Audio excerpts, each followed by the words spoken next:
Hi, this is Scott Garibay, and today we're going to talk about Dungeons and Dragons, and we're specifically going to talk about why it's so absolutely critically important that Dungeons and Dragons moves forward into high mechanical complexity for social interactions. And today I'm going to explain that to you through the Netflix film Troll 2022. It's a Norwegian film. I'm going to explain it to you. There are spoilers for Troll 2022 in this. So Netflix put out this absolutely brilliant film. It was really, really good. They put out this, absolutely brilliant film that was really fantastic, and it was called Troll 2022. And what it is this movie is essentially a shot-for-shot recreation of Godzilla 2016. Okay. So, 2016. So there's a new Godzilla series coming out, or that's actually ongoing. So there's Godzilla King of Monsters, there's Godzilla Skull, there's Skull Island, there's Godzilla versus King Kong, and it's an up and running franchise. And Godzilla is an ongoing, actual, very good series, which I'm a big fan of. And basically what Norway did was they were like, hey, let's do Godzilla shot for shot, right? Like every single thing in the movie. But let's replace Godzilla with who's a radioactive Japanese sea monster, with a Norwegian troll, okay? So, big nose, looks like a human, has a tail, and straight out of a Norwegian tradition, right? And we're gonna make them the size. These trolls, we're gonna make them the size. This troll, there's just one of them in there. We're gonna make this troll the size of Godzilla, right? And he's gonna be a threat to all the cities of Norway, right? And you're like, what? Like, why would you do this, right? But once you start watching it, you cannot look away, and it's absolutely amazing. I highly recommend the film. But here's the real issue, right? The film, so if you make Godzilla Norwegian, the culture of Norway is going to massively change the story, okay? That's the way cultures work. We care about different things, right? So what were the movie makers who made, this Norwegian Godzilla film? What did they care about? Well, guess what they cared about? They cared about hating Christians, right? They're like, y'all's Christians rolled up in Norway and got rid of all our traditions, and a bunch of Norwegians became Christians, and all our old traditions just melted away, and our culture was spiritually destroyed, right? Our old Norwegian spiritual culture was completely destroyed, right? And they're like, we're going to make this movie so that the troll eats Christians. And you're like, wait, what? Wait, your Godzilla movie is that Godzilla really likes to eat Christians? You're like, this is 2022, dude. You can't just roll up on a religion like that and just say, our monster eats Christians. But hey, you think I'm saying this wrong? Go watch the movie. It's right in the film. They're like, this troll is really pissed off because a bunch of Norwegians became Christians, and because of that, he likes to eat Christians. And if he hears you praying, he will straight eat you, put you in his body, chew you up, done. Blah, rah, rah, rah. And you're like, what? So at first, for about a New York second, I was like, this is highly offensive to Christians. And then I was like, wait, no, actually it's not, right? Because they're right. We straight wreck their Norwegian traditions. Christians be up in your game, right? And so here's what happened, right? A bunch of Norwegians had all these cool old traditions, right? And they're like, we'll put out some alcohol for the elves in the hills, and then they're gonna bless us, right? But what happened is they did this for millennia, hundreds of years, or maybe over a millennia, and ain't no elves taking the alcohol. The bottles are always still there, or maybe somebody drank them, right? But not the elves. And they didn't get no blessings, right? And people were like, hey, Norwegians, what's your spiritual beliefs again? We believe elves bless people if you leave alcohol for them in the mountains, right? And they're like, you got any written texts about that? Sure we do. Here they are. And everybody's like, hey, we read your elf sacred texts and they kind of suck, right? And also, it seems like your elves never really help nobody, so next. We're like, and then they're like, what's up with this Jesus dude? And they're like, oh yeah, he was a carpenter and he was born of a virgin, right? So out the gate, he's super magical, right?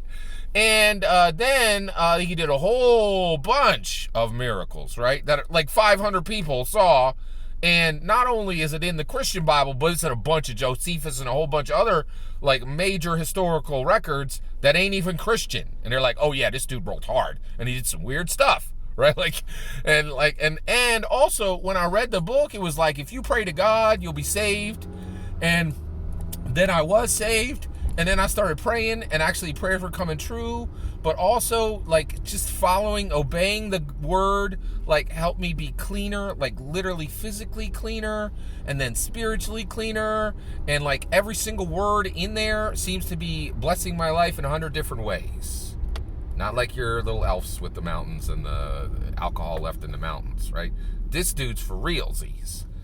And they right, man. You better be eating Christians in your fiction, because we will take your traditions and shred them, right? Like, Jesus is like, I don't care where you are, right? Whatever little nonsense traditions you had in your country, I'm the real deal, baby. I'm the only God, right? And I, for legitsies, actually 100% care about you. I cared about the Jews first, but now y'all as Gentiles get lumped in, right? And frankly, I love you just as much as the Jews now, and everybody gets Christianity. And guess what? All y'all's traditions are junk, and you can chuck them, right? Like, and that's exactly what Norway was saying. It was like, this Jesus dude showed up, and everybody forgot all the Norwegian ways. Yes, that's right, because Jesus is the real deal, baby. He ain't some elf that you leave alcohol out for, and your uncle drinks it at 3 a.m., and nothing gets blessed. Jesus, the real deal, right? And when people read the Bible, they see the brilliance of it. They put it in lots of literature, and if they hate it, they base their stories on it, and then they swear to the God that they don't even believe is true, right? They're like, oh, JC, right? Like, people who don't even believe in Jesus Christ, like curse his name, right? Like, which you're like, oh, you kind of like giving some, like you're giving us some juice there. I don't know if you know that. You're not supposed to, but even saying his name in vain is like, there's no difference between fame and infamy. So, and the thing is, like, and this is why we need to go there for Dungeons and Dragons, right? Is right now we have the mechanics for Pelor is going to heal you, right? So you roll up in a village and you're like, hey, I'm going to remove conditioned blindness from your child with Pelor's grace, right? And they're like, that's great, and we get it, right? But where's the mechanic, right? Where is the rules mechanic for, like, I wreck your culture. I take everything, right? I show that your gods are false, and the whole world gets behind my sacred texts. And when I heal the whole ball of wax, and you are legitimately better. This ain't some elf belief with, alcohol being put out in a mountain and the uncle drinks it at 3 a.m. This is the real deal, right? And millions of people have come, and millions of people will tell you, I signed on to Christianity, my whole life's better, and I'm very confident that I'm going to live forever, and you go into the hot place, right? And this ain't just a few people, this everybody. And so, like, once I saw it, I was like, yeah, y'all's is right. Your troll movie, I get it. I know why you want to eat humans, because we straight wrecked your nonsense. Like, we won, right? You done. Like, that's the whole of it, right? Like, and that's what we need in Dungeons and Dragons, is like, hey, I just showed up with Pelor, and I'm going to straight wreck your entire culture. I'm going to take all your little traditions and throw them out like trash. And all y'all's are going to know the power of Pelor, because I am mighty and I am pious.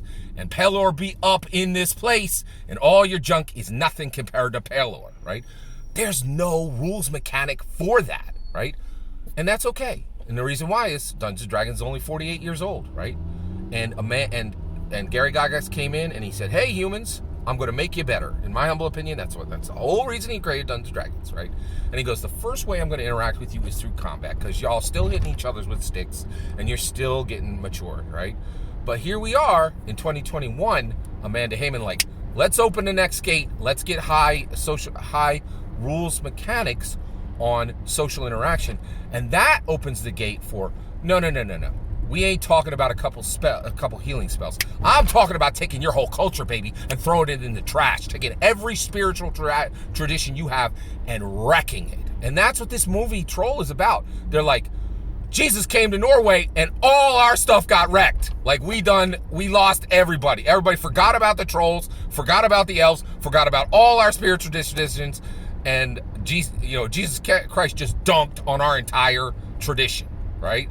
And they're right. We did. Like, Jesus rolls up on your I don't care who you are, where you live, whatever. Jesus going to wreck every one of your regional traditions, right? Because he's the real deal, right? Like, and that's the thing, right? We need that, like, where if you're in Dungeons and Dragons, you're like, no, you ain't getting it. Pelor is the whole ball of wax, baby. He is the preeminent deity on this world, right? And we don't have any structure for like, oh no, I ain't healing one person in your village. I'm gonna convert your entire village to Pelor, right? And what does that mean? Like, what mechanical benefits does a cleric player get for that when he can convert, or she can convert, an entire village, right? And change everything and get people to throw away traditions that are 100 years old and a millennia years old. And that's what Troll is about. Troll is about Jesus came to Norway and everybody chucked all the old nonsense. It was like, bet we in, right? Let's see what Jesus can do. And he delivered, right? And that's my point. We don't have any, mechanical structure for, I will overturn your entire religion forever, right? What powers, mechanical powers, does a cleric get when he can convert an entire village, right? And get them to literally chuck, regional traditions and cultural traditions that are centuries or millennia old, right? That's real power, and that's where we're going next in Dungeons & Dragons. Amanda Heyman opened the door, right? And she's like, here's real mechanical benefits for friendship and love. Bet, let's go. Now I want so next book, Amanda, give it to me. I want to see what happens when one deity can overthrow every deity on that material plane, right? Because they are seen to be the true delivering deity, right? And that's what Jesus is. He's the true delivering deity. Ain't nobody stand against him. He is the whole ball of wax, baby, right? And Norway, hey, I see you, man. I know why you got trolls eating Christians up in your movies, because we done take your stuff, right? Like, yes, we put Jesus in front of your people, and your people are like, yeah, I ain't putting out alcohol for elves anymore. Let's get a real religion here. That's where we're at, and that's what we need to be able to make happen in Dungeons & Dragons. That's my humble opinion. I'm eager to hear yours. Let me know in the comments below. Please consider liking and subscribing, and have a wonderful millennium.